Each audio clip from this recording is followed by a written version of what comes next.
Hunchback of Notre-Dame.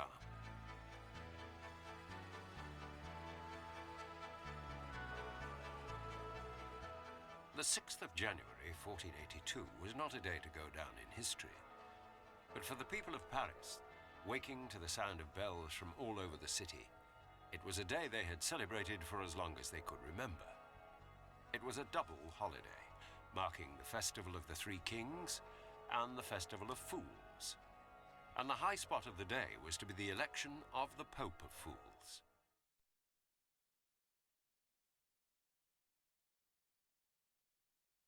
There was plenty of excitement in the air that day, with thousands of people crowding the streets. But a Flemish visitor to Paris, Jacques Copenhague, was impatient for the fun to begin. Facing the crowd, he shouted, "Good people of Paris, what are we waiting for? I was promised a festival of fools and the election of a pope. We have a Pope of Fools in my country too, and this is how we do it. We collect a crowd, such as there is here, then everyone that likes sticks his head in turn through a hole and pulls a face at the others. The one who makes the ugliest face is chosen to be Pope. It's great fun. Shall we choose your Pope, as we do in my country? We have enough ugly faces among us to have a good laugh." The crowd greeted the suggestion with tremendous enthusiasm.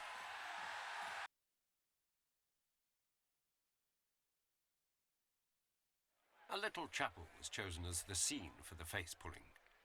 The glass was broken in a pretty little round window, and it was agreed the competitors should stick their heads through the circle of stone that was left. The first to appear, with its red eyes and wide mouth, caused roars of laughter. A second and a third ugly face followed, and each time there was more and more laughter and stamping of feet. The faces became more and more grotesque, and more the crowd roared its delight.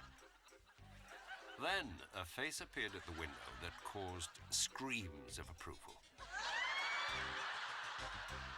A face of the most sublime ugliness, a face that is almost too difficult to describe. A giant head covered with red bristles, a mouth shaped like a horseshoe, and a right eye that was completely buried beneath a giant wart. It was a face that showed both spite and sadness.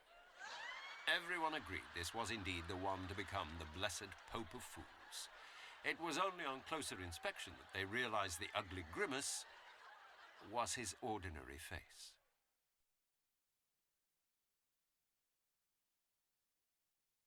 Then this sort of cyclops appeared at the entrance to the chapel. He was almost as broad as he was high. The crowd immediately recognized him from his coat, half red and half purple, and by his perfect ugliness.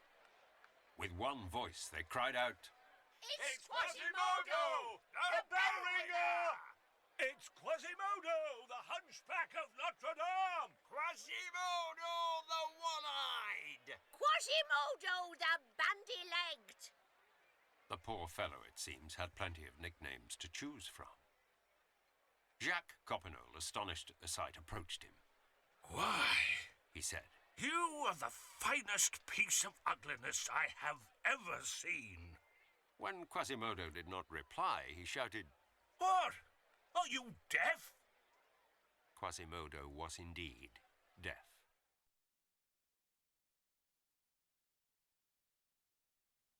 Quasimodo was beginning to feel annoyed at Copenhague. He suddenly turned on him with such a ferocious grin that the Flemish giant jumped back like a bulldog from a cat. An old woman shouted to Copenhague that Quasimodo was deaf. "He's deaf!" "Deaf?" he cried. "Why then, he'll make the perfect Pope." Next, Jacques Copenhague presented Quasimodo with the cardboard crown and the mock robes of the Pope of Fools. Then the bell ringer let himself be taken in procession through the streets of Paris.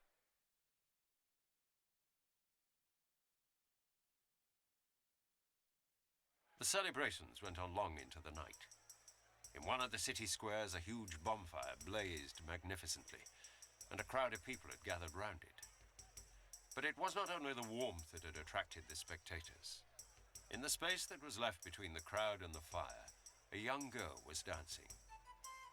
She was not tall, but was slender and elegant. As she whirled around, her black eyes flashed like lightning. Every eye was fixed on her.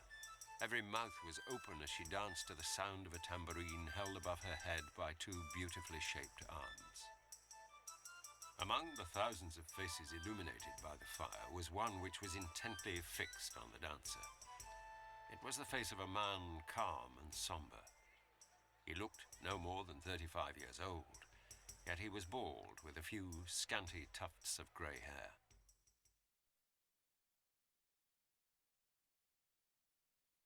Jolly, said the girl, and a pretty white goat with gilt horns and gilt collar trotted up to her.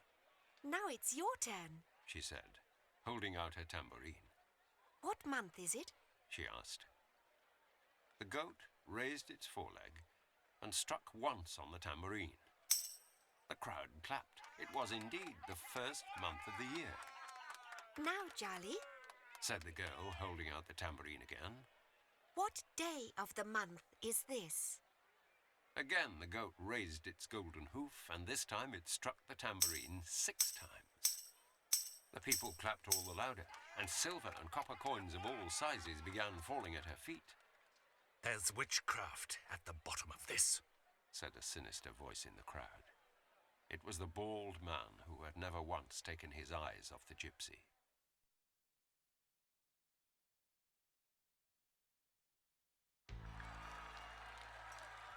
Meanwhile, into the square came the procession headed by the new Pope of Fools, the bell ringer of Notre-Dame, Quasimodo the Hunchback. Deaf as he was, he joyfully acknowledged the cheers that greeted him. His unhappy face beamed with delight. Suddenly, a man darted from the crowd and snatched the gilt wooden crozier from Quasimodo's hands. It was the man who had been watching the gypsy girl dance. He was immediately recognized as none other than the Archdeacon of Notre-Dame. Shrieks of terror came from the crowd, for they quite expected to see him torn to pieces by the one-eyed monster. Instead, Quasimodo dropped to his knees and let the priest pull off the golden crown and tear away the cape of tinsel. Then the priest told him to rise, and the two men walked away.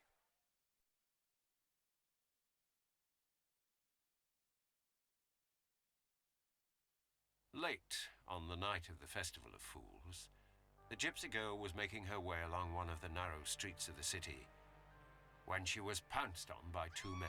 One was Quasimodo. Picking up the screaming girl, he threw her over his arm like a scarf. Then he started to make off into the shadows, with his companion about to follow. The poor goat started running after all 3, bleating plaintively. Murder! Murder! The unfortunate girl cried at the top of her voice.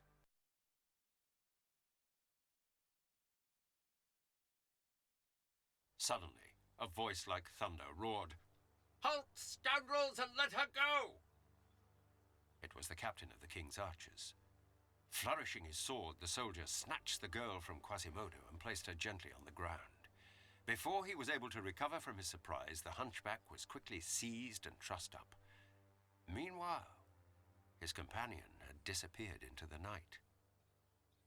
The girl looked gratefully at the man who had saved her. What is your name? She asked. Phoebus de Chateaupert, said the soldier. Thank you. She said. Then she too vanished like a streak of lightning.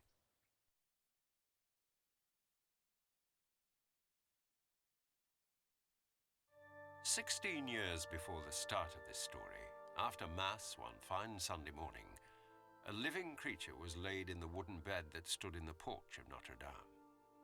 It was the habit of people to leave unwanted children here. Anyone who liked to take them away could do so. The creature who lay on this hard couch that morning in the year of our Lord 1467 was the object of much curiosity among the old women who crowded round it. Whatever is that, sister?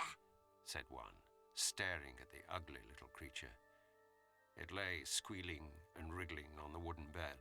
What can the world be coming to? Said another. If that is the way they make children nowadays. I don't know that much about children, said the first. but it must be a sin to even look at that thing. A young priest had been listening to the arguments of the women, a man with a large forehead and a piercing look in his eyes. Pushing the women aside, he said, I adopt this child. Then he carefully wrapped him in his cassock and carried him away. They watched him go with horror.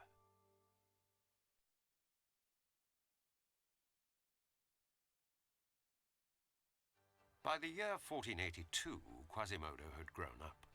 He was now the bell ringer of Notre-Dame, thanks to his foster father, Archdeacon Claude Frollo.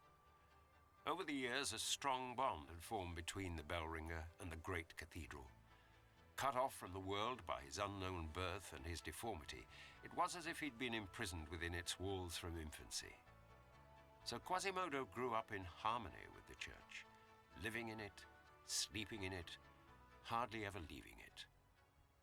There was no depth he had not penetrated, no height he had not scaled. Many times he had climbed, lizard-like, up the outside of the cathedral, helped only by the stone carvings. By leaping, scrambling among the precipices, he was more like a monkey or a mountain goat. For Quasimodo, this gigantic cathedral held no terrors. This was his home, the only one he knew.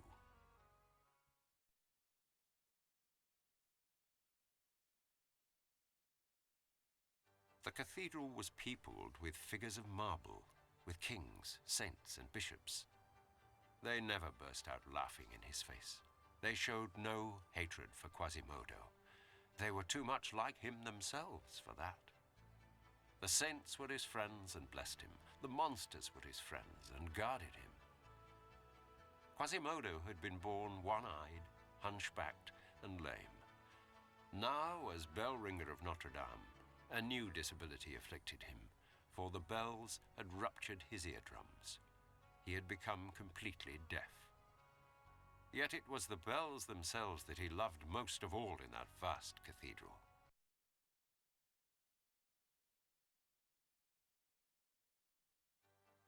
He caressed the bells. He talked to them. Theirs were the only voices he could still hear. Altogether, he had 15 bells to look after, but he loved most of all the great bell called Marie. The moment the archdeacon said, Go on. he would run up the winding staircase in the belfry, quicker than another man could run down.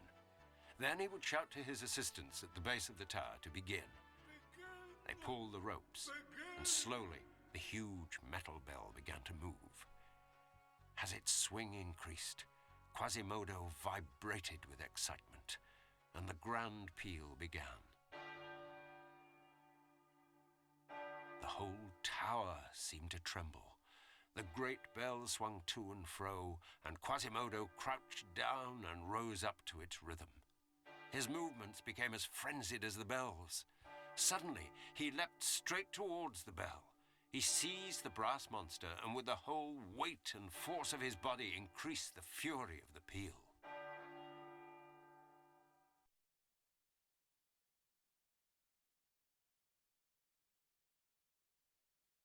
Magistrates never liked the day after a public holiday when they had to deal with a string of offenders.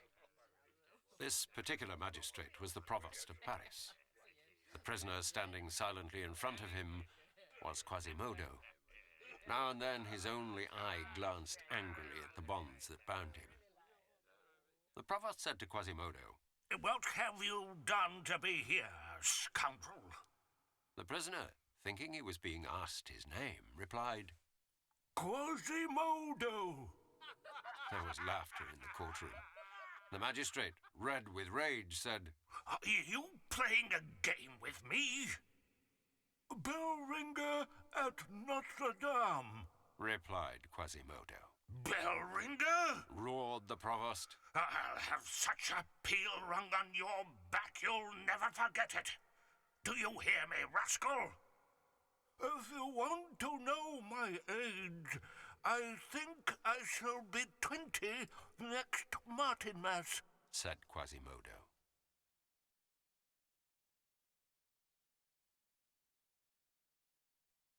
Quasimodo's answers caused the magistrate to lose all patience. What? He shouted, Do you dare defy the provost? Guards, take this fellow to the pillory. Let him be flogged, and then turn him on the wheel for an hour. He shall pay for this insolence. One of the spectators cried out. God's belly! It's a just sentence! The provost lifted up his head to stare angrily at Quasimodo. I truly believe that the knave has dared to swear at us, he said. Clerk, for that oath, let him have an extra hour on the pillory, added to the sentence. Through it all, Quasimodo looked on as though he hadn't a care in the world.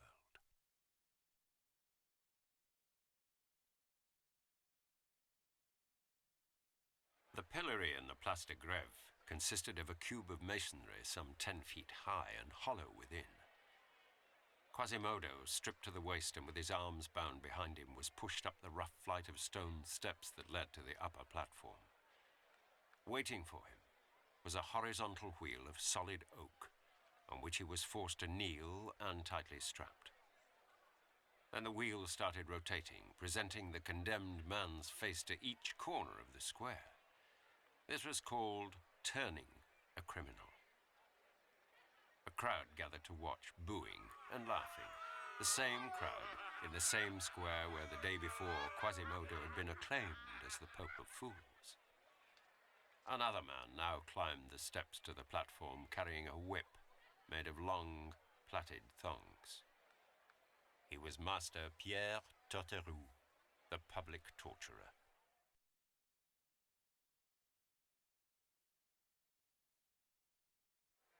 Each time the turning wheel brought Quasimodo round to Master Torterue, he raised his arm.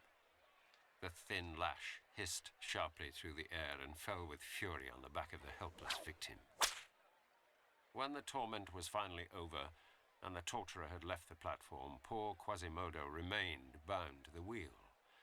Now it was left to the citizens of Paris to add to his suffering.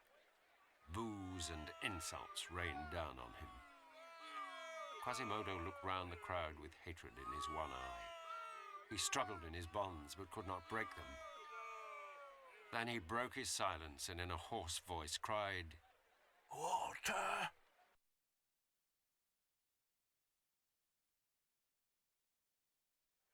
Then a young girl pushed her way through the crowd.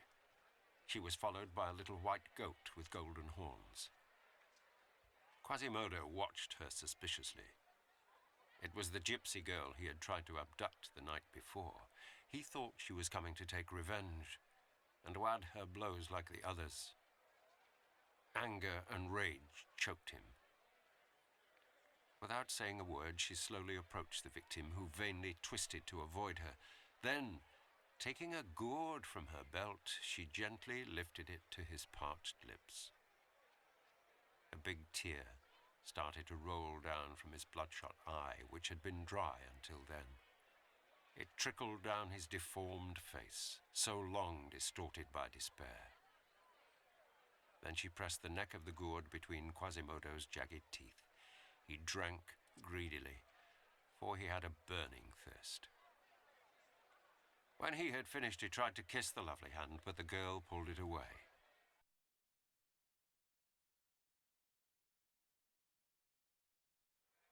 Several weeks later, on a sunny spring day, several pretty young ladies could be seen chatting on the stone balcony of a handsome house opposite Notre-Dame.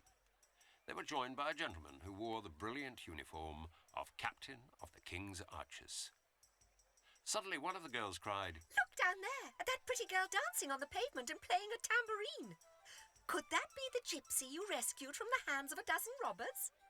Captain Phoebus de Chateaupert looked down into the square and said, "Yes, I recognize her by her coat," Good cousin Phoebus. cried the girl. Since you know this gypsy, call her to come up here. It will amuse us. Phoebus went to call the girl.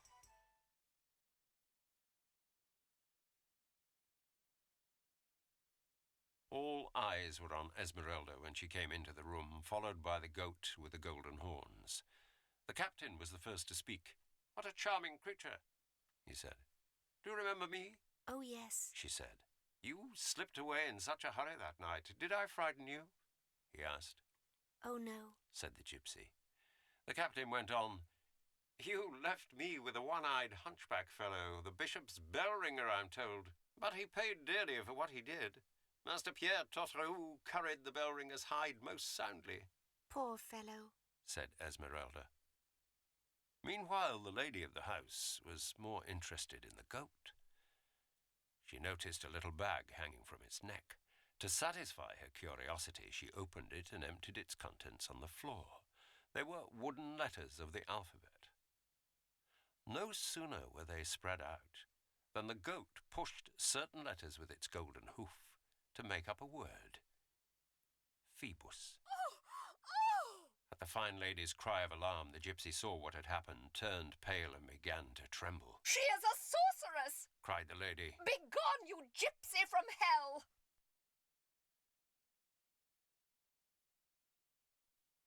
Archdeacon Claude was sitting in his cell in the tower when a visitor arrived.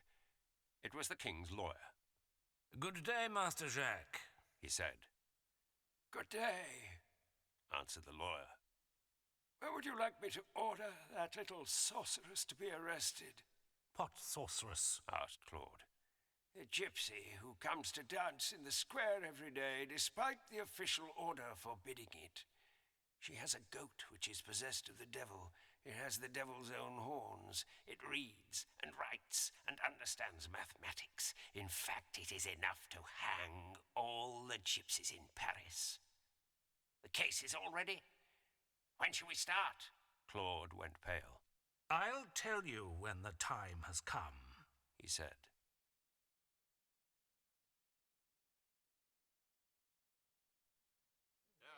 The people of Paris liked nothing more than a good criminal trial. They crowded into the great chamber. The long, pointed windows only let in a faint light. Candles on the tables threw their light on the heads of clerks poring over heaps of papers. At one end of the hall, on a raised platform, was a line of judges with immovable and sinister-looking faces, and standing before them was the sad figure of Esmeralda. The prosecutor, Master Jacques Chamelou, said, Bring in the second prisoner. A small door opened, and in came a goat with golden horns and hoofs.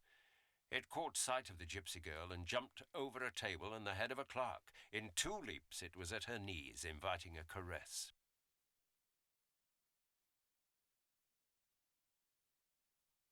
If it pleases you, my lords, began Master Jacques, let us proceed to the examination of the goat. It was common in those days to put an animal on trial for sorcery. If the demon within this goat persists in its wickedness and shocks the court, then we warn it that we shall be forced to sentence it to the gallows or the stake, he said. He picked up the gypsy's tambourine and held it to the goat. What time is it? He asked. The goat looked at it, raised its gilt hoof, and knocked 7 times. It was indeed 7 o'clock. A ripple of terror went through the crowd. The same spectators who had applauded the innocent pranks of Jolly in the streets were horror-struck to see them performed in the courtroom. The goat was definitely the devil. Then the prosecutor took the leather pouch that hung around the goat's neck and emptied out the letters. With its hoof, the goat spelled the name Phoebus. It was obvious now that the gypsy was an odious witch.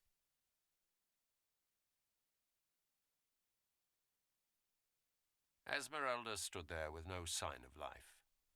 Only vaguely did she hear a chilling voice pronounce the fatal words.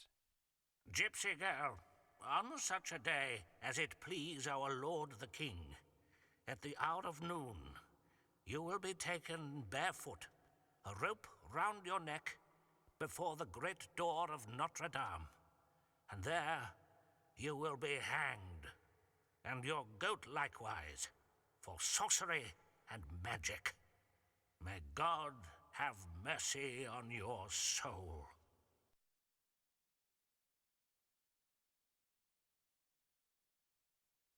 Esmeralda did not know how long she had been kept a prisoner in the dungeon far beneath the Palace of Justice. All she had was a little straw to lie on, a jug of water, and a loaf of bread. She no longer knew the difference between waking and sleeping, or between night and day. Then a ray of light fell on her, and the heavy iron door creaked. A lantern was placed on the floor, and she saw a human form standing before her, dressed all in black. Who are you? She asked. A priest. The figure answered. Are you prepared? For what? Asked the girl. To die. Said the priest. Will it be soon? She asked. Tomorrow. He replied. All at once she burst out crying.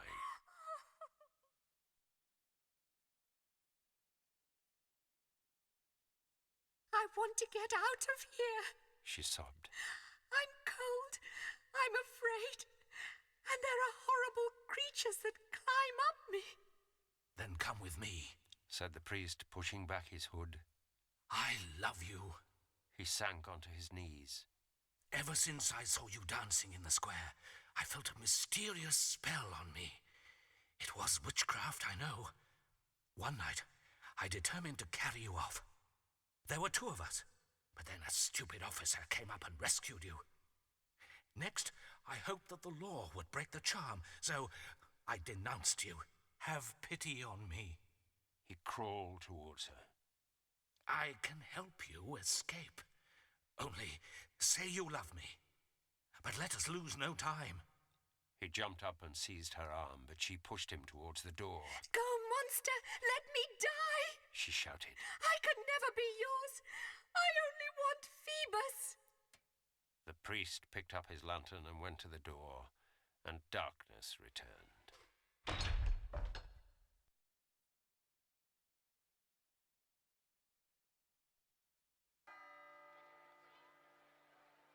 The square in front of Notre-Dame was filled with an immense crowd which flowed back into nearby streets. The clock slowly struck the hour of noon, and a murmur of satisfaction came from the crowd. Then came the cry of, Yes, yes! A cart drawn by a powerful Norman horse came into the square. Seated in it was the young gypsy, her arms tied behind her. At her feet was the little goat, bound like its mistress. The cart stopped in front of the cathedral, and the crowd fell silent. The executioner untied her arms and helped her from the cart. The goat was also untied and followed her.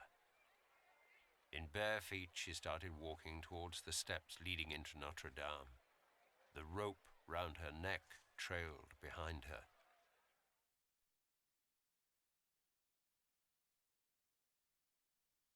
A figure waited for her at the door of the cathedral.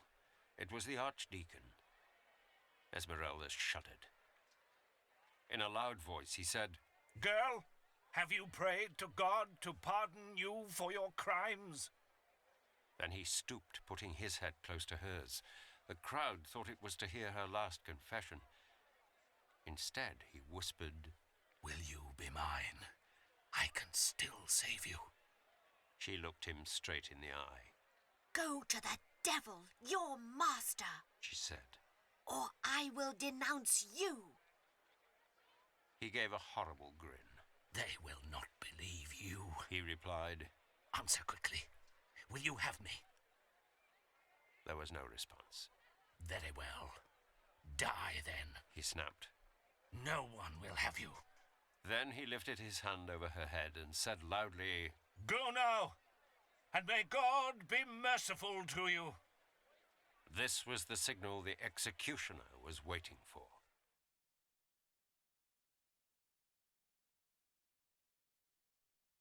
No one had noticed a silent spectator in the Gallery of Kings just above the pointed arches of the doorway. He was so motionless, his head so outstretched, his face so deformed, that but for his costume, half red and half purple, he could have been taken for one of those stone monsters through whose mouths the cathedral's long gutters had been emptying for the last 600 years. He had missed no part of the tragedy that had been enacted before the porch of Notre-Dame. From the very first moments, unobserved, he had securely tied a knotted rope to one of the small pillars of the gallery. At the moment when the executioner was preparing to take Esmeralda away, he seized the rope with his feet, knees, and hand, then slid silently down the wall. With the swiftness of a cat, he ran to the executioner, felled him with his enormous fist, picked up the gypsy as one would a doll, and with one bound was in the cathedral, shouting, Sanctuary!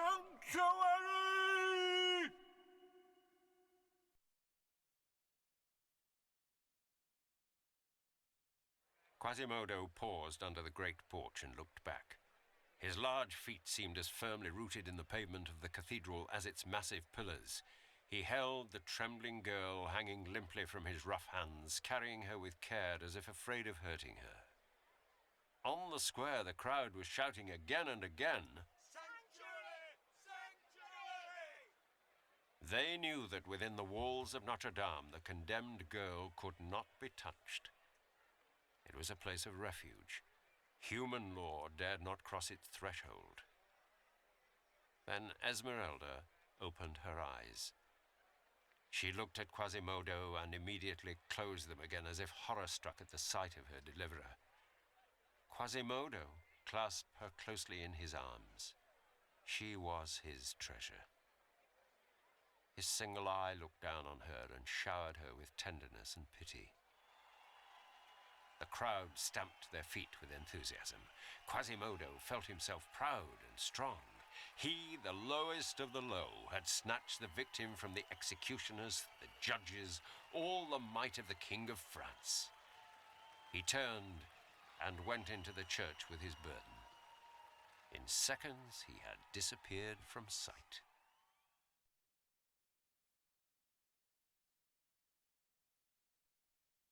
Minutes later, he was seen on the gallery of the kings of France, running along it like a maniac, raising his conquest up in his arms and shouting, Sanctuary! More applause greeted him. He disappeared inside again, then reappeared on the upper platform, still bearing the gypsy in his arms and still shouting. Sanctuary! Then he made his third appearance on the top of the tower of the great bell. His thundering voice, the voice that was heard so seldom, the voice which he himself could never hear, made the air ring with the thrice-repeated shout of, Sanctuary!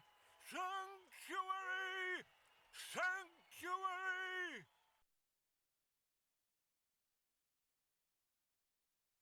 Esmeralda woke from her faint to find herself in a cell about 6 feet square.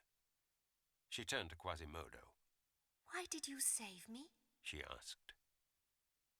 He looked at her anxiously, as if trying to guess what she was saying. Then he gave her a sad look and went out. Only a few moments later he was back, carrying a basket of food under one arm and a mattress under the other. He set down the basket and said, Eat. He spread out the mattress on the stone floor and said, Sleep. It was his own dinner, his own bed that the bell ringer had brought her. The gypsy tried to thank him but couldn't say a word. He looked so hideous that she lowered her head. I frighten you, don't I? Said Quasimodo. Don't look at me, but listen. In the daytime, you must stay here. But at night, you can walk about anywhere. But do not leave the cathedral day or night, or they will catch you and kill you. And me, too.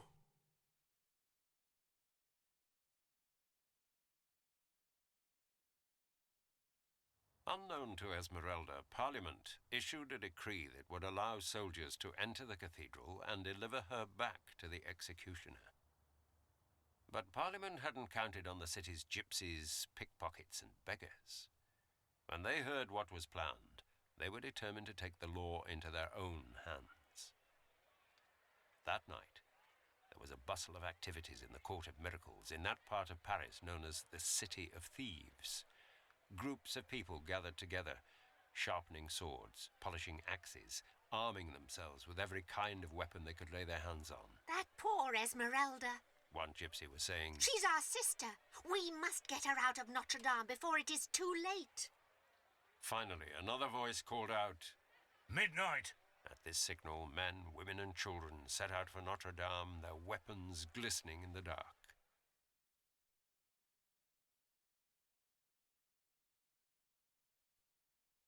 That same night, Quasimodo could not sleep.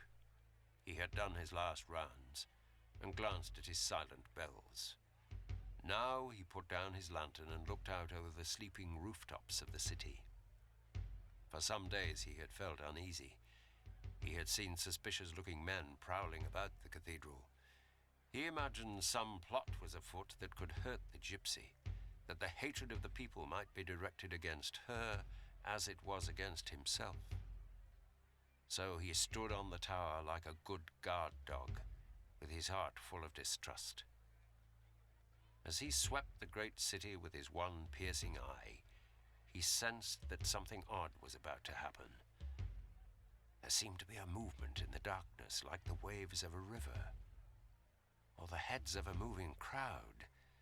Suddenly, a light appeared, and in an instant, dozens of other torches burst into flame, illuminating a frightful rabble of men and women in rags, armed with scythes, pikes, and pickaxes.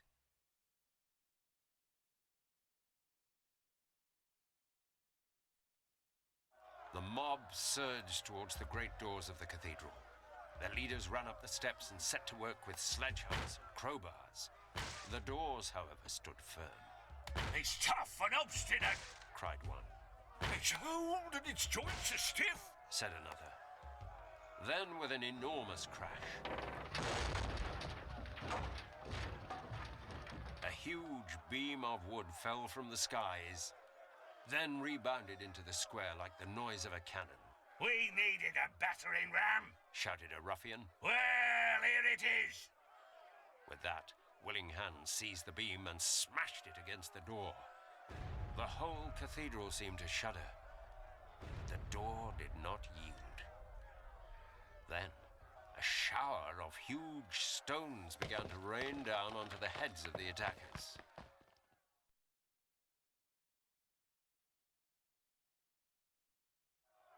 On the roof of one of the towers of Notre-Dame, 160 feet above the square, Quasimodo had found a complete arsenal with which to fight off the mob. He had remembered that masons had been working there, repairing the wall. Everywhere were piles of stones, rolls of lead, massive beams, heaps of gravel, even the workmen's tool bags. Everything he could lay his hands on went crashing down onto the heads below.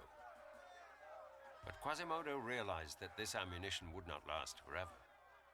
Then, he spotted two long stone rain spouts which disgorged themselves immediately over the great door. He knew what he had to do.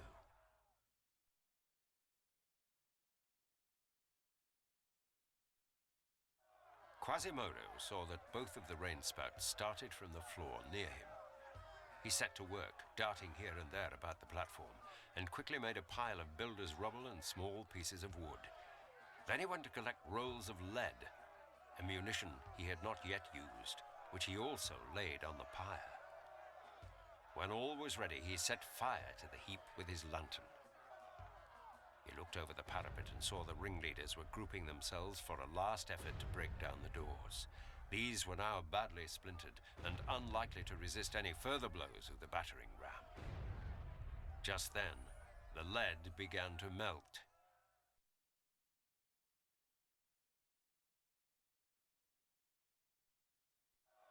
Down in the square, all eyes were suddenly raised to the top of Notre-Dame.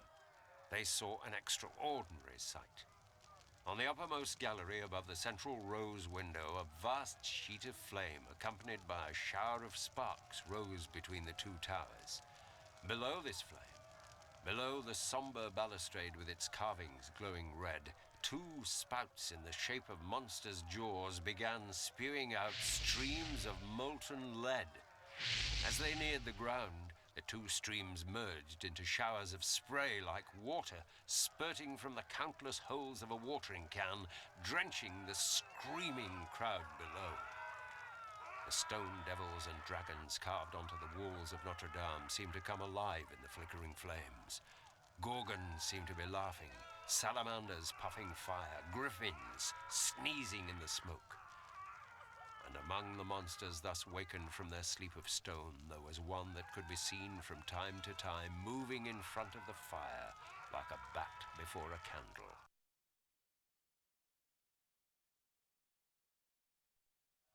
The leaders of the mob pulled back to discuss what they might do next.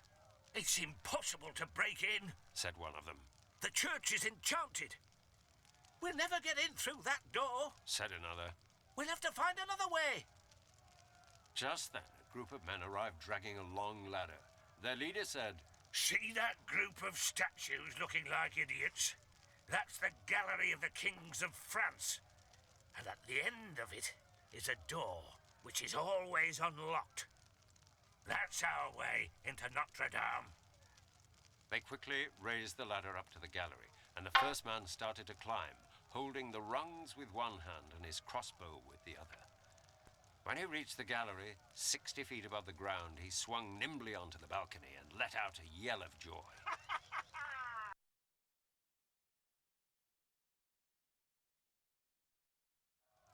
Suddenly he stopped, struck dumb with horror. Crouching in the dark behind one of the royal statues was Quasimodo, his eye flashing fire. Before the second of the besiegers could jump from the ladder onto the gallery, Quasimodo sprang forward. Without saying a word, he caught hold of the top of the ladder and pushed it from the wall with superhuman force. The ladder, bending under the weight of the men still climbing up it, reared in the air for a moment, then crashed down into the square amid cries of anguish. The man on the gallery, trying to hide behind one of the stone kings, watched, horrified. Then Quasimodo leapt on the man, lifted him into the air, and sent him flying over the balustrade.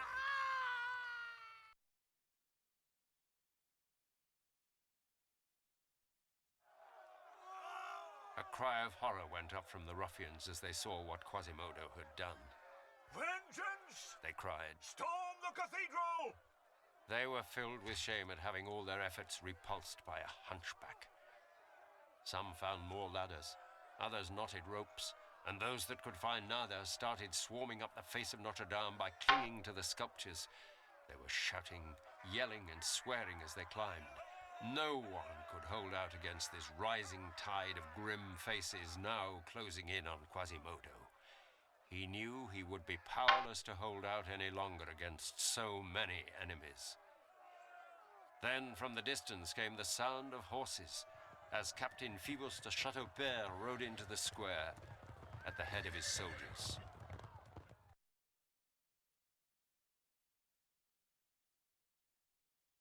Meanwhile, Esmeralda was already making her escape through a door at the back of Notre-Dame. Her figure, muffled from top to toe in black, stopped her. Quick, he said, grabbing her arm. You are in the greatest danger. Then he began pulling her along, and she realized they were making for the Place de Grève. Who are you? She asked. He stopped and raised his cowl. She froze with horror. It was the priest again.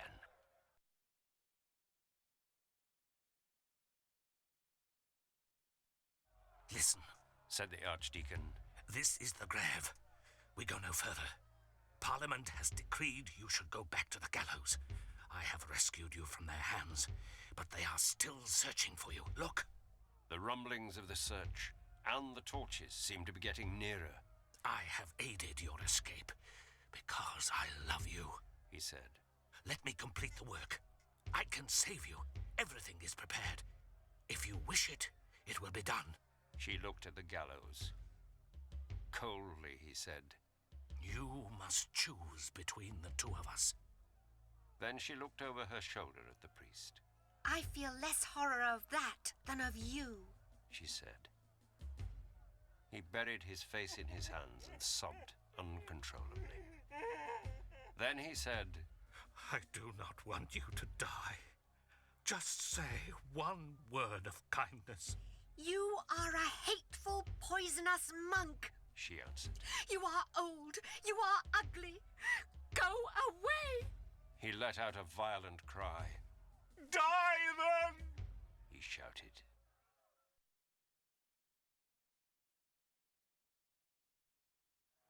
Quasimodo ran into every part of the great cathedral trying to find Esmeralda. He ended up at the highest point of Notre-Dame. He sat there and sobbed. But they were sobs without tears. Then he remembered that only one person had the key to the staircase leading to Esmeralda's cell. It was Claude Frollo. So it must have been him who had taken the girl from him. He was filled with fury. The priest and the gypsy clashed in his heart. Then the archdeacon himself appeared on the roof. He walked slowly to the balustrade that surrounds the platform. Then he leaned over it and stared into the distance. Quasimodo crept silently behind him to see what it was he was looking at.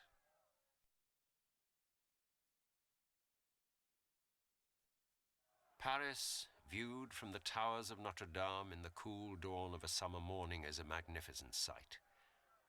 But the priest stared in one direction only, to the Place de Grève. Quasimodo followed his line of sight.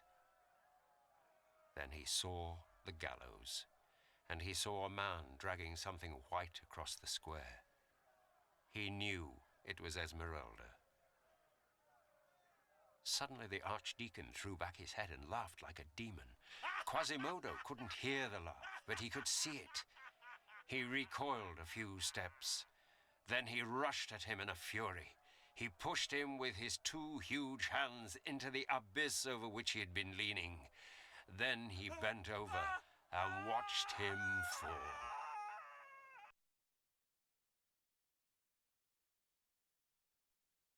Quasimodo sat on the roof, motionless as if struck by a thunderbolt.